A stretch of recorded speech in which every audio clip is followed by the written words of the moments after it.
আসসালামু আলাইকুম। সবাই কেমন আছেন? আশা করি আপনারা সবাই ভালো আছেন। আল্লাহর অশেষ রহমতে আলহামদুলিল্লাহ আমিও ভালো আছি। তো চলে এসেছি নতুন আরেকটি ব্লগ নিয়ে। আর আজকের ব্লগে আমি আপনাদের সাথে শেয়ার করব আমাদের যে সিলেটের একটি ঐতিহ্যবাহী খাবার। আর আমরা এটাকে আসলে বলি যে ছানার পোলাও। তো আশা করি আপনাদের ভালো লাগবে আর ভিডিওটি সম্পূর্ণ দেখবেন।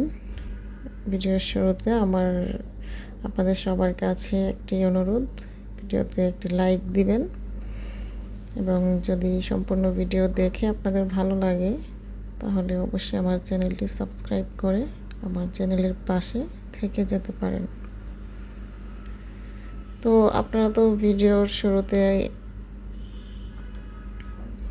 দেখলেন যে আমি ছোলা ভিজাইছি, তারপর হচ্ছে ডাল ভিজাইছি। আসলে রমজানের শেষের দিকে তো একদম আর 4-5 দিনের মতো আছে। তো প্রথম দিকে যা আয়োজন করা হয়েছিল মোটামুটি সব শেষ। তো 4-5 দিনের জন্য আবারও করতে হচ্ছে। তো সেজন্যই ছোলা ডাল এগুলো আবার 4-5 দিনের জন্য আমি করে রেখে দিতেছি, কারণ এখন যে সময়টা আসছে মানে ঈদের প্রস্তুতি, বাচ্চাদের জন্য একটু পিঠা বানানো, তারপর আরও বিভিন্ন প্রস্তুতি তো আছেই, একটু ঝামেলা থাকবে। তাই আগে থেকে এগুলো একটু করে রাখতেছি যাতে ইফতারের সময় ঝামেলাটা কম হয়। আর বাজার করে নিয়ে আসছি, বাজারগুলো তো দেখলেন আপনারা। নুডলস, সেমাই, পাস্তা, ডিম, সস। আর এখন এখানে হচ্ছে ফলের কথা বলে তো লাভ নেই, মানে যে দাম বাড়ছে ফলের, এই কয়টা ফল কিনতেই আমার 1000 টাকা শেষ। তো তারপর এখানে হচ্ছে মাছ, পাবদা মাছও মানে কিনে নিয়ে আসার পর এখন পস্তাইতেছি যে আসলে সবগুলো যদি নিয়ে আসতাম তাহলে ভালো ছিল। মানে পাবদা মাছগুলো হচ্ছে নদীর। আর হয়তো আপনারা বলবেন যে আপনি নদীর মাছ কিভাবে চিনলেন।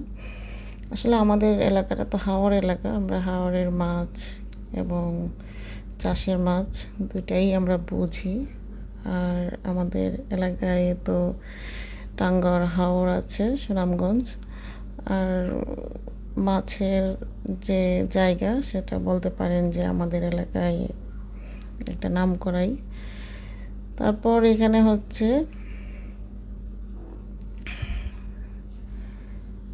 ডালগুলা দেখছিলেন ভিজিয়ে রাখছি, ওইগুলা বেটে বক্সিং করে নিচ্ছি, ফ্রিজে রেখে দেবো। আসলে এখন একটু গুছায় রাখতেছি এই জন্যই, কারণ এখন যে লাস্টের 4-5টা দিন খুব ব্যস্ত, মানে কি বলবো, নারকেল নিয়ে আসছি, নারকেলগুলো কুড়াইতে হবে। আর একটু পিঠাপুলি তো বানানোই লাগবে, যেহেতু ঈদ সামনে।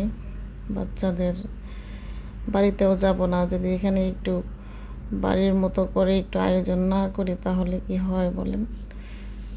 আর এখানে হচ্ছে ছোলাগুলাও আমি সিদ্ধ করে রেখে দিব ফ্রিজে, যাতে 4-5 দিন আমার কাজটা একটু কমে। আসলে আমরা যারা গৃহিণীরা আছি আমরা চেষ্টা করি যে একটু একটু করে কাজ গুছায় রাখার জন্য। আর অনেকেই অনেক আগেই এগুলো ফ্রোজেন করে রাখছেন, কিন্তু আমি এগুলো ফ্রোজেন করি নাই। আর যদিও বা করছি অল্প অল্প, শেষ হয়ে গেছে। এখন দেখা যাচ্ছে যে শেষের দিকে এসে টান পড়ছে। আর এখানে তো হচ্ছে ছেলে একটু ফালুদা খাবে বলতেছিল, তো ওর জন্য একটু ফালুদা করছি। আর আজকের ইফতারে তো আপনাদেরকে বললাম যে ছানার পোলাও রান্না করব আর হচ্ছে মুরগির মাংস। আসলে বাচ্চাদের আবদার মেটাতে গিয়ে কিন্তু সব কিছুই করা লাগে। ওই তো গত 2-3 দিন আগেও করে খাওয়াইছি, কিন্তু আবার বলতেছে যে আম্মু ফালুদা খাবো। তো এখন আজকে আবারও একটু করে দিলাম। আর এই যে এদিকে এখন আমি চলে আসছি আমাদের যে সিলেটের ছানার পোলাও। আমরা আসলে এটা অনেক আমরা পছন্দ বলতে আমাদের এটা একটা প্রিয় খাবার। রমজান মাস আসলেই আসলে আমাদের এটা একটা নামই হয়ে গেছে যে সিলেটের মানুষ খিচুড়ি খায় বেশি। আসলে আমাদের এলাকায় খিচুড়িটা একটু বেশি খাওয়া হয়, দেখা যায় রমজান মাসে ইফতারে প্রায় বেশিরভাগ দিনেই খিচুড়িটা থাকে। আসলে খিচুড়িটা খেলে কিন্তু আসলে আমাদের একটা আলাদা শান্তি লাগে। সবার কাছে কেমন লাগে জানি না, তবে এই ছানার পোলাওটাও কিন্তু অনেক মানে একটা ফেভারিট খাবার আমাদের। এখানে আমি চাল নিছি 1/2 কেজির মতো, তারপর 250 গ্রামের মতো নিছি মুগ ডাল, 250 গ্রামের মতো নিছি মসুর ডাল। ডালটা দিলে হয় কি একটু নরম নরম হয়, খেতে ভালো লাগে। আর এটা আপনি মাংস ছাড়াও খেতে পারবেন, মানে কোনো রকম মাংস কিংবা কোনো তরকারি ছাড়াও এটা শুধু এভাবেও খাওয়া যায় সালাদ দিয়ে। মানে তারপরও মাংসটা রাখছি, বাচ্চারা একটু ঝোল ঝোল হলে খেতে ভালোবাসে, তো এই জন্য আমি মাংসটা রাখছি। তো এখানে আমি দিব শুধু জিরা বাটা আর হচ্ছে আদা বাটা আর একটু লবণ হলুদ। আর প্রথমে তো দেখলেন আমি 2-3টার মতো এলাচ দিছি, আর হচ্ছে 2-3 টুকরার মতো দারচিনি। চাইলে আপনারা তেজপাতাও দিতে পারেন, কিন্তু আমি এখানে দেই নাই। আমার কেন জানি তেজপাতাটা আমার কাছে ঝামেলা ঝামেলা মনে হয়। তেজপাতা ছাড়াও কিন্তু এটার যে টেস্ট ওইটা ঠিকই আসে। তো যাই হোক, ওই মোটামুটি তো হয়েই গেল আমার। এই পাশে চুলায় গরম পানি ছিল, দেখতেই পারছেন আপনারা আমি কীভাবে আমাদের যে সিলেটের ছানার পোলাওটা মানে রান্না করছি। এটা জাস্ট পোলাওয়ের মতোই, কিন্তু শুধু এখানে আমরা ছানাটা অ্যাড করি আর কি।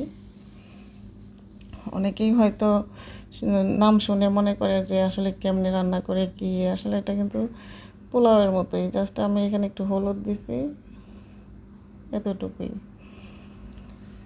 তো পোলাওটা আমি দমে বসিয়ে দিব। আর এদিকে হচ্ছে মুরগির মাংসটা রান্না করব। তো এই পর্যায়ে আমার ভাইয়া আপুদেরকে বলবো, যদি আপনাদের আমার ভিডিওটি ভালো লেগে থাকে অবশ্যই আমার চ্যানেলটি সাবস্ক্রাইব করবেন। আর যারা অলরেডি আমার চ্যানেল সাবস্ক্রাইব করেছেন তাদের কাছে তো আমি অসংখ্য অসংখ্য ঋণী এবং কৃতজ্ঞ, তাদেরকে জানাই অনেক অনেক ধন্যবাদ। আসলে আমার তো আপনাদের সাথে গত ভিডিওতে হয়তো একটা বিষয় নিয়ে কনভারসেশন করছিলাম, কিন্তু এইসব বিষয়ে না আসলে ইউটিউবে কথা না বলাই ভালো। একজনের বিষয়ে না কথা না বলাও ভালো, কিন্তু বলতে হয় মাঝে মধ্যে, মানে ভুলগুলা ধরিয়ে দেওয়ার জন্য। তো আপনারা যদি আমার গত ভিডিও দেখে থাকেন তো অবশ্যই জানেন আমি কী নিয়ে আলোচনা করছিলাম। এই হচ্ছে আমাদের যে মানে অবস্থা আর কি। আমাদের ভিডিওগুলো কিন্তু পাবলিকলি কেউ বেশি একটা দেখে না, আমাদেরগুলো কিন্তু আমরাই দেখি। তো কথা হচ্ছে ঘুরে ফিরে আমরাই দেখি, যাদের চ্যানেল আছে। আমরা দেখা যাচ্ছে যার চ্যানেল আছে একজনের ভিডিওতে আর একজন একটা কমেন্ট করি, কিন্তু কিসের আশায় যে একটা কমেন্ট করলে হয়তো বা ওই আপু আমার ভিডিওটা দেখবেন, আমার চ্যানেলে আসবেন। তো এদিকে দেখেন আমার ছানার পোলাওটা হয়ে গেছে। তারপর তো হচ্ছে ইফতার আয়োজন করছি। মূলত মানে এখানে তেমনভাবে ভিডিও করতে পারি নাই, কারণ হচ্ছে আমার ছেলের যে ফ্রেন্ড ওদেরকে দাওয়াত দেওয়া হয়েছিল। ওই আমার ছেলে অনেক দিন ধরে বলতেছিল যে আম্মু আমার 2-1জন ফ্রেন্ড ওরা ইফতার করতে চাচ্ছে আমাদের বাসায়। আচ্ছা ঠিক আছে, তুমি বলো আসবে, খাবে, সমস্যা নেই। তারপর তো এই যে সব ইফতার আয়োজন শেষ, এখন হচ্ছে সেহরির জন্য। আর সেহরিতে হচ্ছে আমার আজকের সেহরির আয়োজন ডিম তারপর হচ্ছে লাউ পাতার ভর্তা আর পাবদা মাছ রান্না করছি। তো এই ছিল আজকের আমার সেহরি ইফতার।